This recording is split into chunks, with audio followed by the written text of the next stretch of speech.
What's up, guys? Today I've got a review for you. It is the Fcpx Full Access Ultimate Pack. Have you seen this advertised to you? I keep seeing it on YouTube, and I'm a sucker for stuff like this. Basically, it's a pack of a ton of titles, generators, transitions, LUTs, and effects. I just want you to know that this video is not sponsored. I paid for this pack with my own money. I've installed it on my system, and I've combed through every single item except for like all the LUTs. There's a lot of LUTs. And today I'm just gonna kind of go over for you some of the high points and low points of this pack. And then at the end of the video, I am going to give you my final thoughts on it.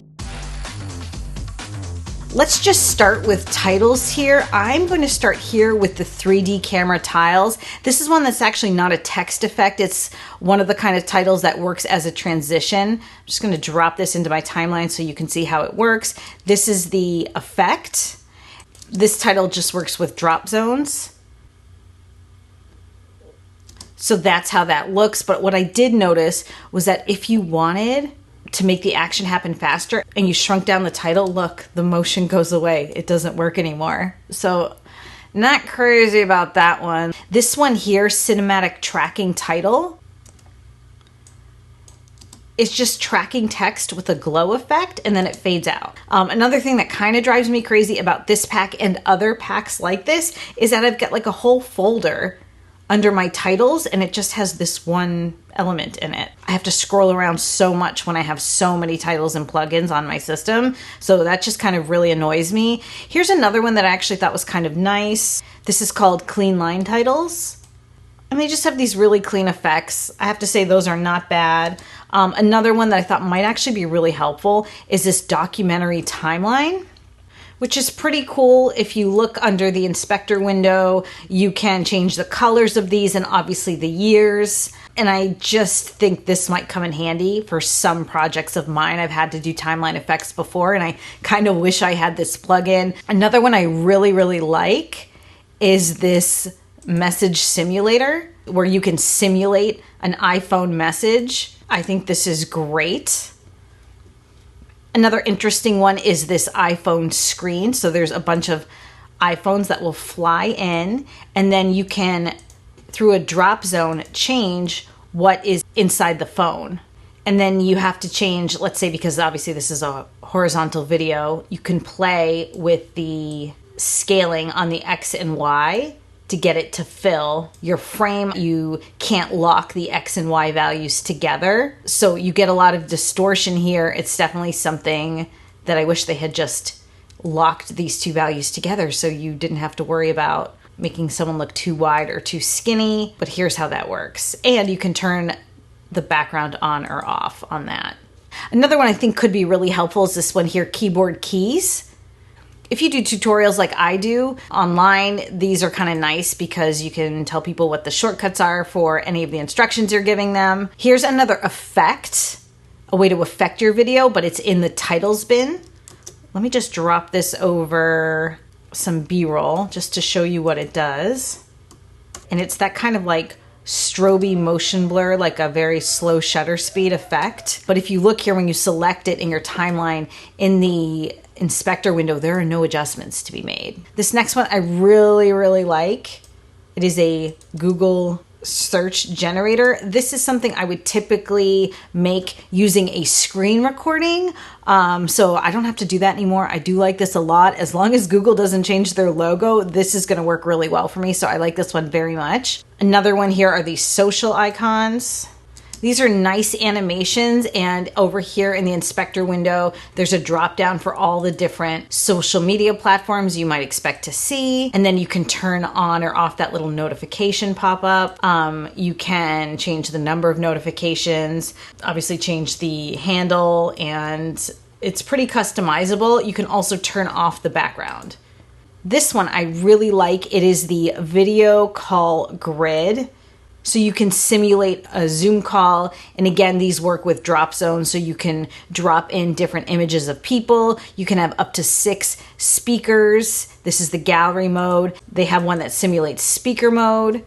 And there's a ton of customization you can do in here. I actually think this is a really helpful, great title. And then there's a couple of YouTube specific elements here as well. This one here is a YouTube subscribe button. It's not amazing. If you want some really great free subscribe buttons for your YouTube channel, go to JennJager.com. I have a download with a 3-pack of subscribe now buttons you might really like. So head on over to JennJager.com if you want that. It's totally free. Now let's look at the effects. I have a bunch of B-roll shots here that we're just gonna play with. They're very random. Let's first start with 3D space adjustment. This is actually a very important effect if you don't have something like this already in your toolbox. Basically, this 3D space adjustment allows you to rotate not just on the Z-axis, but on the X and Y axes. And honestly, that's a pretty basic function that for whatever reason doesn't come with Final Cut, and I can't understand that. Just to show you, let's head down to transform, and the rotation here, there's no drop down. It's just Z. That's all you get. So to have this 3D space adjustment is, in my opinion, a very necessary plugin. There's a bunch of them online. It's not hard to find. You don't need to buy this whole pack to find one. Another one I wanted to show you is this disclosure face effect. You guys, what this is, I have no idea. It's just this like wriggling skeleton, this like biker guy. I don't understand. I don't know why you need this. Somebody must have made this for a very specific purpose, but unless you're that very specific person, I don't know. In my world, I don't have a place for these. Another one I want to show you is called dramatic strobe. It just makes things flash on and off.